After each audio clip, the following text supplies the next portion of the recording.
Hello, hello. We're live again. This is Colleen with the Preparedness Pro with your daily pop-in, or somewhat daily. It's not every day I get on, but most days, most weekdays I get on. So I'm going to finish our little chat that we were having the other day about prepping cheap and small. So we're going to finish that today, and we're going to focus on the small aspect. So the other day I was talking about the bare essentials that you could absolutely get by with, which was grains, um, wheat or gluten-free type of grains, powdered milk, honey, and salt. That absolutely, if you had to, you could get by on that for a year. Now, somebody asked me where'd the year come from? So um, a year is what you would need to get through a crisis, a significant crisis, to when you could garden so that you could supplement your food supply, get new goods in. Or it would be what would be needed in order to get things back to a new normal, depending on how severe the crisis is. So between those two things, it could be a year easy. Think of how long COVID really went. And that wasn't, I mean, that was a holy cow moment, but it considering, I mean, we still had power, we still had water, we still had, gasoline and groceries. We weren't really tried. That was just a dress rehearsal, as I keep calling it. So, but that went on plenty long. And if we had to, many of us would not have survived on our own foods, even with the Red Cross around, even with the National Guard around. They can only take care of so many people. So a year's supply, take responsibility for a year's supply. I know some of you hate me because I've said that. You'll hate me even more when I say water is the same. But okay, go ahead and hate me. You'll be happy hating me with your supply of food and water. About the water, at least do this. If you're going to set a meal aside, make sure you have the water to make that meal. If I bring in something to make a meal and I put them in buckets, I get enough to make that meal 12 times. And I put the ingredients in a bucket. And if I do, I make sure I have the water to make that meal. I don't bring in the food without the water. It always goes together. So at least do that. At least do that. You're still going to be parched. You're still going to be stinky. Your dishes are going to be dirty because you need more than just that. But at least do that. Anyway, back to small spaces. So I think everybody feels, sorry, I got an itch on my back. I think everybody feels confined in some respect, even the homesteaders. I think they feel like, oh, if I could just get this organized this way, it would be a lot better. But I lived in an 800 square foot apartment, which is a lot bigger than studio apartments are in urban settings. And yet I was still able to have just about a year's supply of water and a year's supply of food. You just had to get very creative. And I kept a nice place. You wouldn't walk into my place and go, oh my gosh, this woman's a hoarder. You wouldn't know that I was quote unquote prepping. Most of what I had fit in my cupboards, my closets, unused drawers under the bed. Water would go behind the sofa, behind books on bookshelves. I didn't have any big containers of water. All I had were little ones, lots of little ones. I didn't can back then.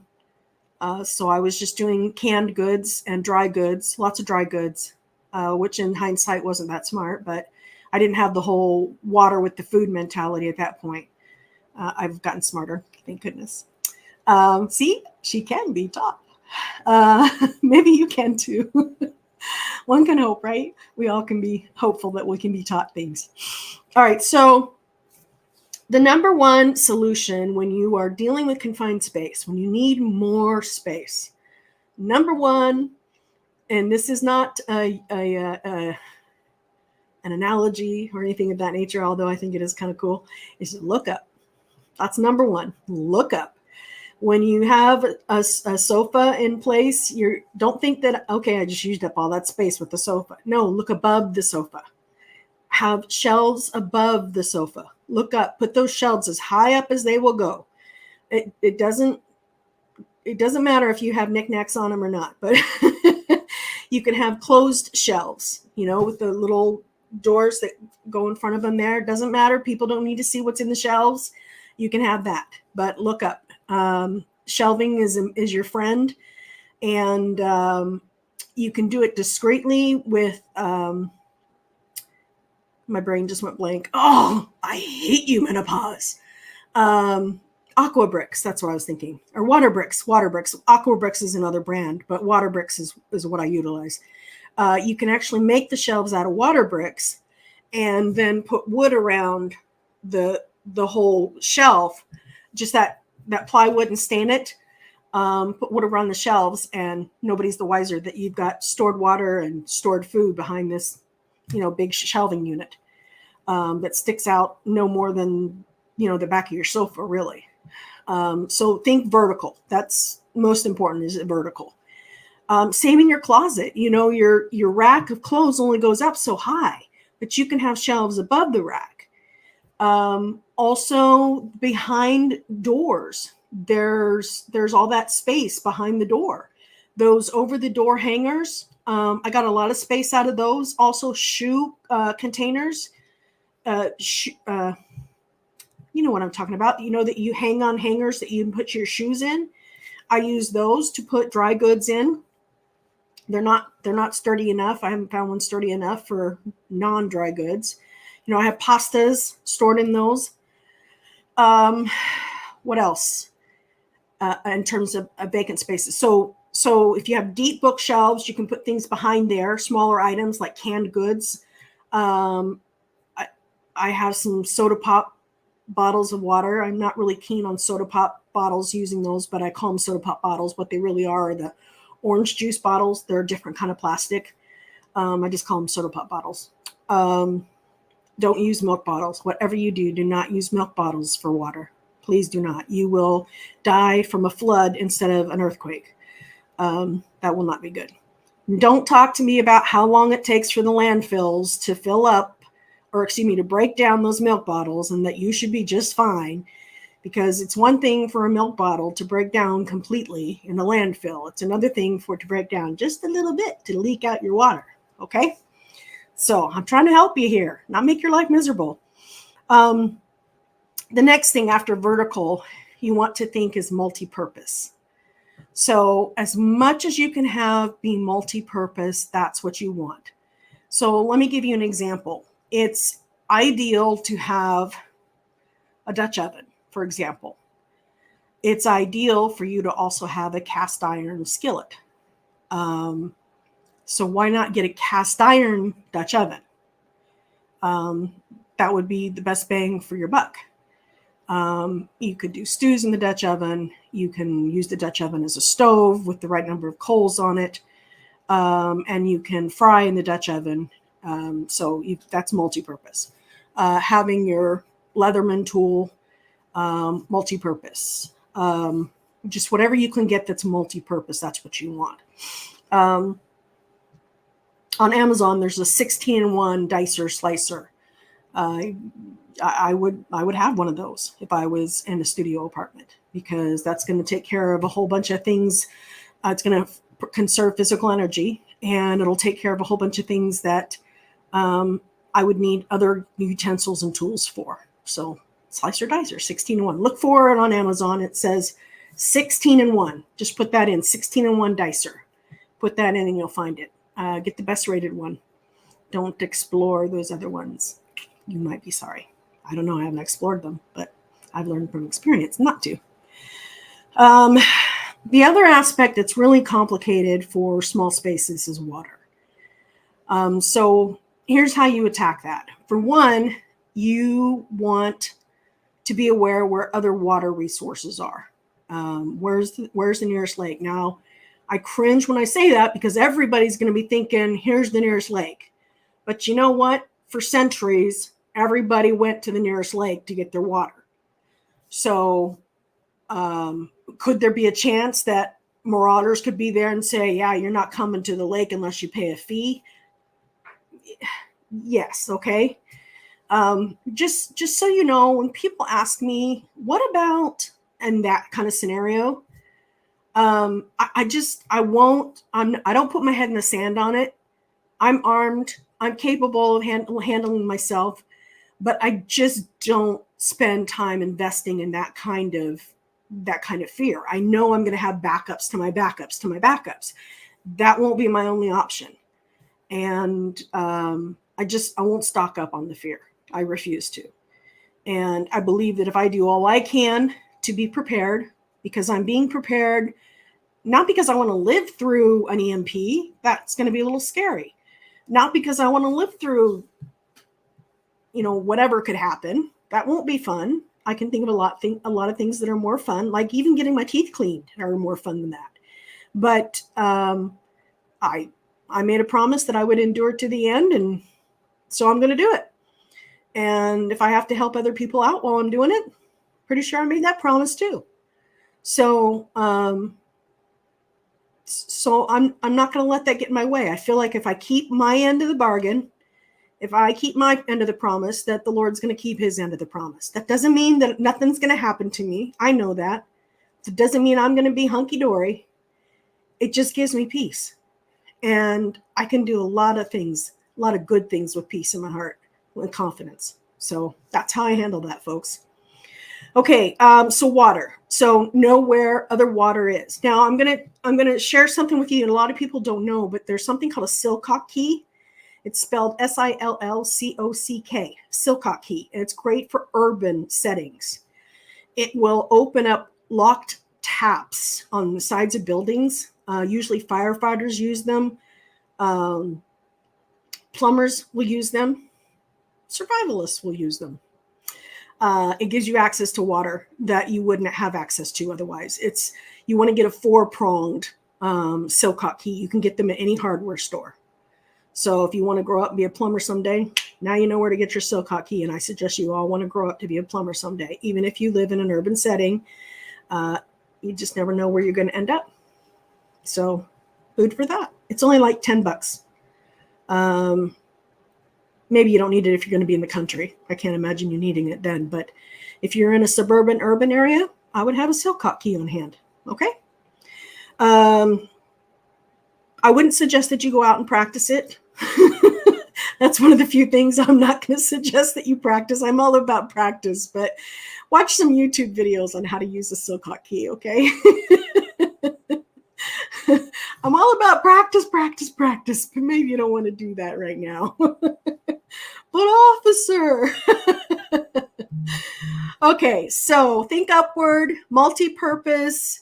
All right, now we're still talking water. The other thing that concerns me is, there's a lot of different scenarios that could happen. And a lot of those involve you still keeping your water source and you still keeping electricity. But a lot of things could involve your water being tainted. And I talk a lot about that in my book, how it could happen just so naturally and so easily. We're hanging on by 40-year duct tape. 40-year. Well, I'll just say 40-year duct tape. That sounds fine. Anyway, it's precarious. Let's just put it that way. And so what if your water source got tainted? So having a water filter, a good quality water filter, you're going to need that. You should be drinking filtered water now anyway. All of you. All y'all should be drinking filtered water. But you are going to need to invest in a good water filter. Now, before you go out and buy a water filter, please watch my video I did just last week. It says beware of the 9s. Please watch that first so that you don't get the wrong water filter. I'm begging you, please. I keep hearing people be so proud and happy with their new baby that they bought, and I'm just cringing, going, oh no, you didn't watch my video. Anyway, so please watch that. Beware of the 9s. Okay. So, in thinking upward, loft what you can. If you can loft your bedroom, loft it. If you can loft your office instead, loft it. Think upward as much as you can. I realize if you're in an apartment, it's not exactly like you can say to the landlord, hey, I'm going to loft my bedroom. I mean, maybe you can. Maybe he'd be happy about that and go, ooh, that's going to improve the value of that apartment. I don't know. But think upward as much as you can. On top of the refrigerator, not so smart, but there's so much wasted space on top of refrigerators. That's a great place to build shelving. Great place. When you do, because it's so easy to go into an apartment, take a look around and really get a feel for what somebody has. Because it is such a small space. I mean, you take a trip to their bathroom and you pretty much know their life. So I would strongly suggest that you keep things in solid colored boxes or bins, and that you falsely label those boxes or bins. Christmas decoration, elementary school papers, whatever. Just be smart that way, because you're in a more cloistered environment in an apartment and studio setting. It's a lot easier for 12 people to suddenly be banging on your door wanting help when they get desperate than it is in a traditional neighborhood. So I would be very, very tight-lipped in an apartment in a studio setting, very tight-lipped. I would have blackout curtains. I mean, you want blackout curtains just so you can sleep anyway, right? So make that a habit. Have blackout curtains.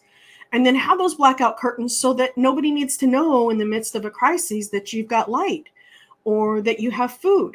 I would suggest, for your own security, for your own self-defense, that you get a good pair of binoculars. Now, this is not to play peeping Tom, but this is for in the midst of a crisis to try to keep an eye on what's going on.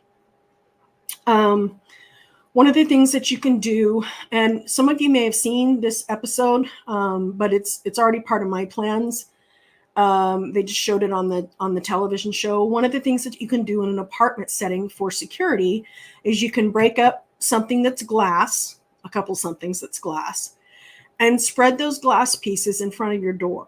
When someone steps on that, it makes a very distinct sound. And it's not like a bell, but it's a distinct sound, and you will know when someone's in front of your door. Speaking of doors and being safe, I would definitely take the screws out of your strike plate, because they're only like this big, and I would replace them with a 3.5-inch screw on your strike plate. That will make it much easier for somebody to bash in your door. And if allowed by your landlord, I would get a barricade for the door as well. One like the barn doors, and just get one of those. Just fact of life, I would do it, period. Something to barricade your door more strongly. I would definitely do that. So we covered blackout curtains. Okay, let's talk about lighting.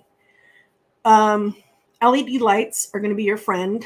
With rechargeable batteries, and you don't want to use anything flammable, and you're going to pray to God that your neighbors don't use anything flammable. Definitely have a fire extinguisher in the event that there is an error in your surroundings, because then it's not just you going down, it's everybody else going down. And because you are so vulnerable, because of the mistakes of other people that they might do, that, they're not smart, they haven't been thinking like this for a while, they don't have that mental fortitude, you're going to need a bug out bag. Obviously, bugging in is ideal, but a bug out bag and plans of where you're going to go next is really important for someone in your situation. That bug out bag needs to be complete. I have a complete list it says 72-hour kit. Shame on me. It should be a 96-hour kit. But I do have a complete list on preparednesspro.com for a bug out bag. And take a look at that. You want to have a complete recollection of what's in there. You don't want to be surprised someday. And as you come across things that might be good in there, make sure you add to that, because your mind will always be trying to solve for X.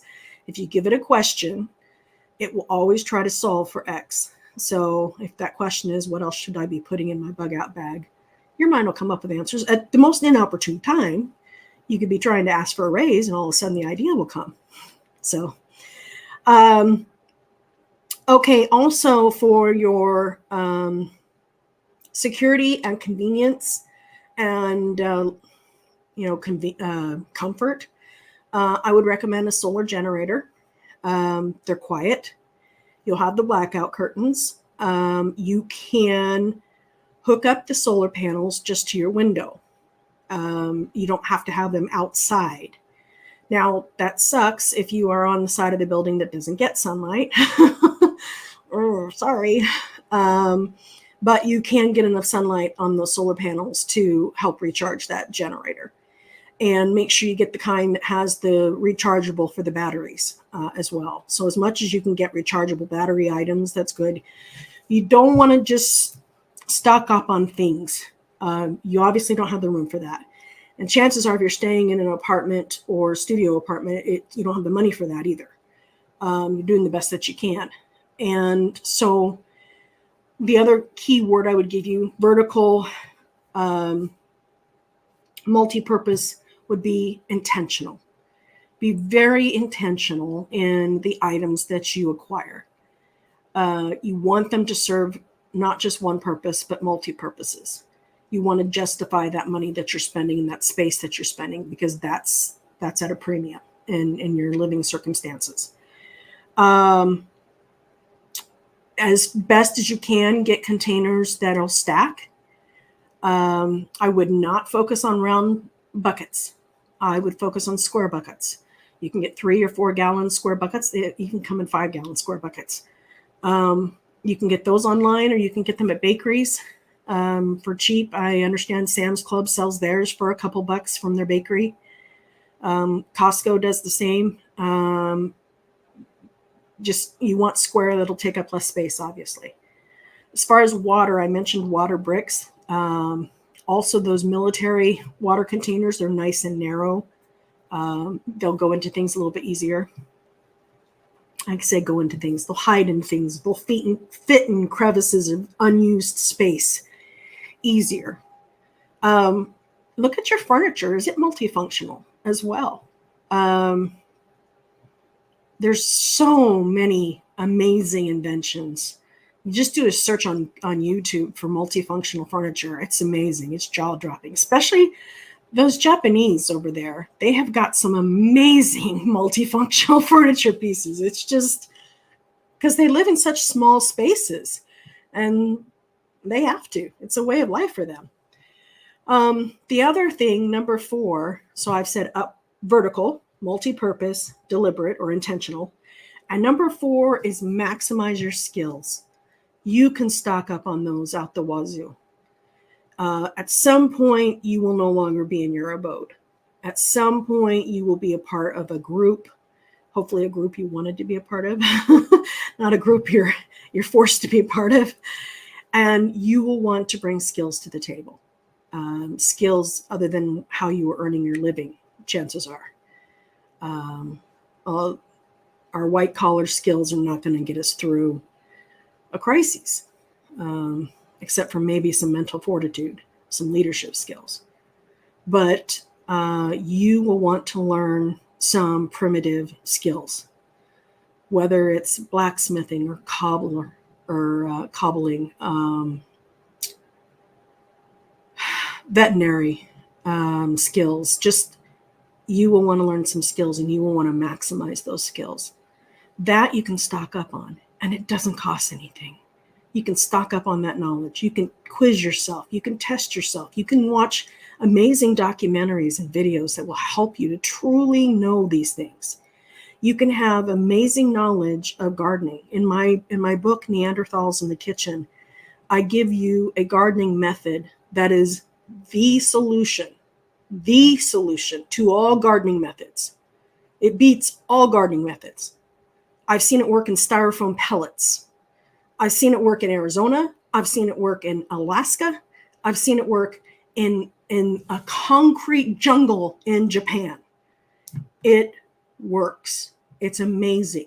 It's based on such common sense and logic, and it's wonderful. And you could just master that, and you would bring amazing skills to the table. So maximize your skills. Doesn't cost you anything. It's called a library. They give those library cards for free now. You don't have to pay for them anymore.